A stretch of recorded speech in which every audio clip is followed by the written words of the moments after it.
Welcome to Sinking No Longer Week 10. For a quick recap, in Genesis 41, 39 through 42, Joseph was 30 years old and Pharaoh put him in charge of the whole palace. In fact, Joseph was in charge, only next in line to Pharaoh, and Pharaoh even gave him his signet ring. Now, the next major part of God's story for reconciling his people to him begins. The 12 sons of Israel come to Egypt because of a famine that God spoke through Joseph back in Genesis 41:27. Here's the story. Genesis chapter 42, verses 1 through 19. When Jacob, who was called Israel, learned that there was grain in Egypt, he said to his sons, "Why do you just keep looking at each other?" He continued, "I have heard that there is grain in Egypt. Go down there and buy some for us, so that we may live and not die." Then 10 of Joseph's brothers went down to buy grain from Egypt. But Jacob did not send Benjamin, Joseph's brother, with the others, because he was afraid that harm might come to him. So Israel's sons were among those who went to buy grain, for there was famine in the land of Canaan also. Now Joseph was the governor of the land, the person who sold grain to all its people. So when Joseph's brothers arrived, they bowed down to him with their faces to the ground. As soon as Joseph saw his brothers, he recognized them, but he pretended to be a stranger and spoke harshly to them. "Where do you come from?" he asked. "From the land of Canaan," they replied, "to buy food." Although Joseph recognized his brothers, they did not recognize him. Then he remembered his dreams about them and said to them, "You are spies! You have come to see where our land is unprotected." "No, my lord," they answered. "Your servants have come to buy food. We are all the sons of one man. Your servants are honest men, not spies." "No," he said to them, "you have come to see where our land is unprotected." But they replied, "Your servants were 12 brothers, the sons of one man, who lives in the land of Canaan. The youngest is now with our father, and one is no more." Joseph said to them, "It is just as I told you, you are spies,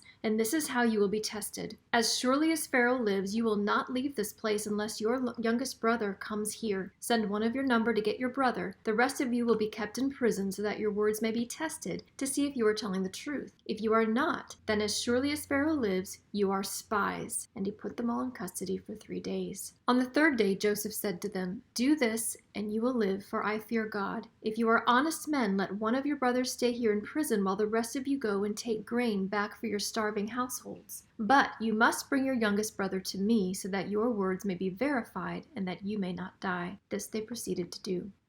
So when the brothers returned home, they found silver in their bags and explained to Jacob that they must return to Pharaoh with Benjamin in order to have Simeon released from prison.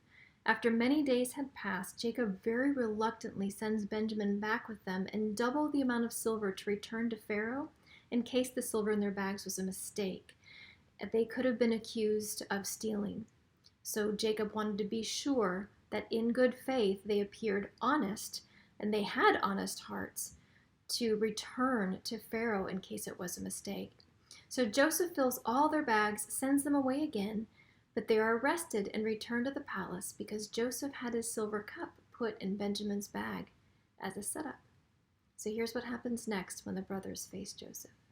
Genesis chapter 44, verses 16 through 34 to chapter 45, verse 7. "What can we say to my lord?" Judah replied. "What can we say? How can we prove our innocence? God has uncovered your servant's guilt. We are now my lord's slaves, we ourselves and the one who was found to have the cup." But Joseph said, "Far be it from me to do such a thing. Only the man who is found to have the cup will become my slave. To the rest of you, go back to your father in peace." Then Judah went up to him and said, "Pardon your servant, my lord. Let me speak a word to my lord. Do not be angry with your servant, though you are equal to Pharaoh himself." My lord asked his servants, "Do you have a father or a brother?" And we answered, "We have an aged father, and there is a young son born to him in his old age. His brother is dead, and he is the only one left of his mother's sons, and his father loves him." Then you said to your servants, "Bring him down to me so I can see him for myself." And we said to my lord, "The boy cannot leave his father. If he leaves him, his father will die." But you told your servants, "Unless your youngest brother comes down with you, you will not see my face again." When we went back to your servant, my father, we told him what my lord had said. Then our father said, "Go back and buy a little more food." But we said, "We cannot go down. Only if our youngest brother is with us will we go. We cannot see the man's face unless our youngest brother is with us." Your servant, my father, said to us, "You know that my wife bore me 2 sons. One of them went away from me, and I said, 'He has surely been torn to pieces.'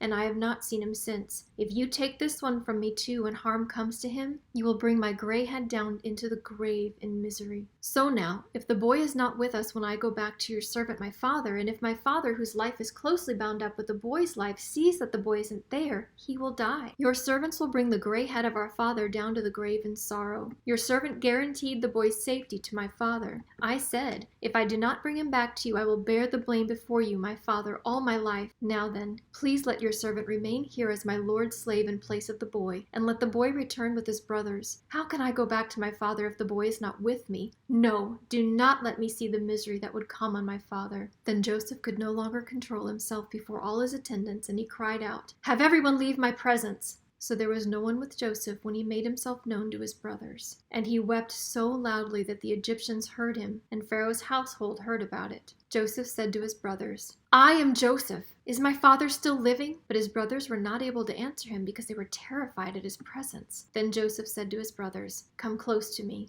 When they had done so, he said, I am your brother Joseph, the one you sold into Egypt. And now do not be distressed and do not be angry with yourselves for selling me here, because it was to save our lives that God sent me ahead of you. For 2 years now there has been famine in the land, and for the next 5 years there will be no plowing and reaping. But God sent me ahead of you to preserve for you a remnant on the earth and to save your lives by a great deliverance.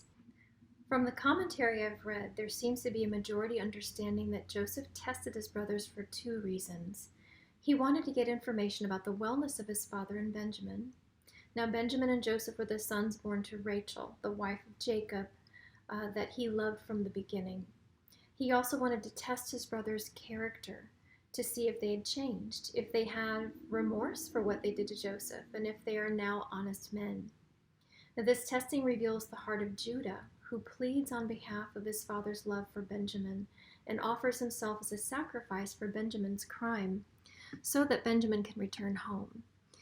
I personally believe that at the first sight of his brothers, though he spoke harshly with them outwardly to test them, that Joseph probably had to fight off displaying intense emotion for them.